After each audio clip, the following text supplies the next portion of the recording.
రాష్ట్ర ప్రభుత్వం ప్రారంభించిన స్త్రీ శక్తి పథకాన్ని తిరుపతి బస్టాండ్లో రాష్ట్ర దేవాదాయ శాఖ మంత్రి ఆనం రామనారాయణ రెడ్డి ప్రారంభించారు. ఈ సందర్భంగా మంత్రి మాట్లాడుతూ ఆంధ్రప్రదేశ్ రోడ్డు రవాణా సంస్థ చరిత్రలో మహిళలకు ఉచిత బస్సు ప్రయాణం చేసే అవకాశాన్ని మన రాష్ట్ర ముఖ్యమంత్రి నారా చంద్రబాబు నాయుడు కూటమి ప్రభుత్వం కల్పించడం ఒక సువర్ణ అధ్యాయమని అన్నారు. ఈ కార్యక్రమంలో ఎమ్మెల్సీ కళ్యాణ్ చక్రవర్తి, తిరుపతి శాసనసభ్యులు RN Srinivasulu, TUDA chairman Diwakar Reddy, deputy mayor Yadav, corporation chairman Narasimha Yadav తదితరులు పాల్గొన్నారు.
రాష్ట్ర రోడ్డు రవాణా సంస్థ యొక్క చరిత్రలో ఇది ఒక సువర్ణాధ్యాయం.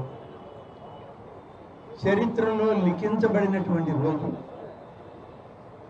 ఎన్నో దశాబ్దాలుగా ఏపీఎస్ఆర్టీసీ ఈ రాష్ట్రంలో కోట్లాది మంది ప్రయాణికులకు వివిధ బస్సుల్లో వివిధ కేటగిరీల్లో ప్రయాణాలని జరిపిస్తూ ప్రయాణికుల యొక్క భద్రతను బాధ్యత మాది అని చెప్పి ఏపీఎస్ఆర్టీసీ అధికార యంత్రాంగం, అందులో పనిచేస్తున్న సాంకేతిక సిబ్బంది, మరీ ముఖ్యంగా బస్సులను నడిపేటువంటి డ్రైవర్లు, కండక్టర్లు, దాని మెకానిక్లు, వీళ్ళందరూ కలిసి కోట్లాది మందికి తోడుగా నిలబడ్డారు. ఇప్పటికీ నిలబడే ఉన్నారు.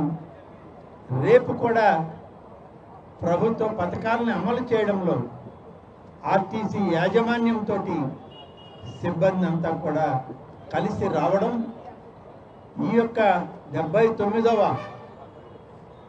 స్వాతంత్ర దినోత్సవ సందర్భంలో గతంలో కూటమి నాయకత్వంలో నాడు జాతీయ తెలుగుదేశం పార్టీ అధ్యక్షులుగా శ్రీ నారా చంద్రబాబు నాయుడు గారు యువగళ పాదయాత్రలో మహిళాభ్యుదయంలో భాగంగా ఉచిత బస్సులు సర్వీసును నడుపుతాము, మాకు అధికారం వస్తే అని చెప్పి వాగ్దానం చేసినటువంటి నాయకులు నేటి హెచ్ఆర్డి మంత్రి గారైన శ్రీ నారా లోకేష్ గారు, అలాగే ఉప ముఖ్యమంత్రిగా నాడు జనసేన నాయకుడిగా శ్రీ పవన్ కళ్యాణ్ గారు అందరూ కలిసి తీసుకున్న నిర్ణయం సూపర్ 6.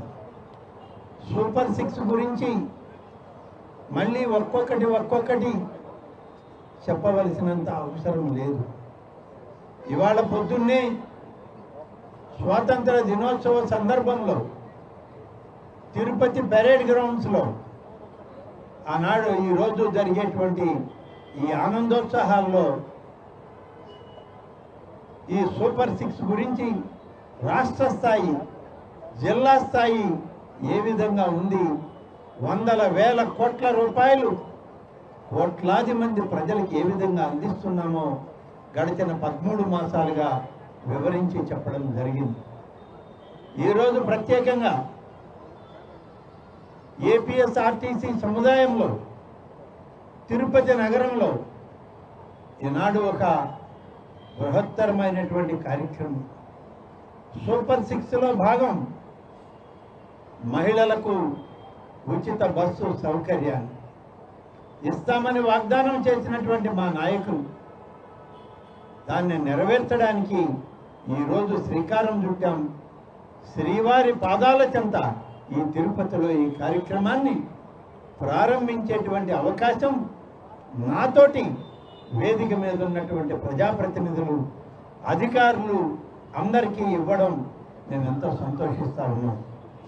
ఇవాళ ఒకసారి మనం కానీ చూస్తే వివరాలలోకి వెళితే రాష్ట్ర జనాభా 5,25,00,000 మంది ఇవాళ జనాభా ప్రాతిపదిక. ఆంధ్రప్రదేశ్ రాష్ట్ర జనాభా అంత ఉంటే అందులో మహిళల యొక్క జనాభా 2,62,00,000. సగానికి సగం పైగా ఈ రాష్ట్రంలో మహిళలు జనాభా సంఖ్యలో ఉన్నారనేటువంటి మాటని మనం ఇవాళ చెప్పుకోక తప్పదు. అదేవిధంగా ఈరోజు ఆర్టీసీలో మహిళలకి ఉచిత బస్సు ప్రయాణం సౌకర్యం ఇచ్చేటువంటి కార్యక్రమంలో ఎంతమంది లబ్ధి పొందుతున్నారు అని అంటే, మొత్తం మీద బస్సులు ఎక్కేటువంటి జనాభా 142 అంటే 1,42,81,000 మంది ఉంటే అందులో ఈ 5 సర్వీసుల్లో ఉచిత బస్సుని ఉపయోగించుకోవడానికి ఇవాళ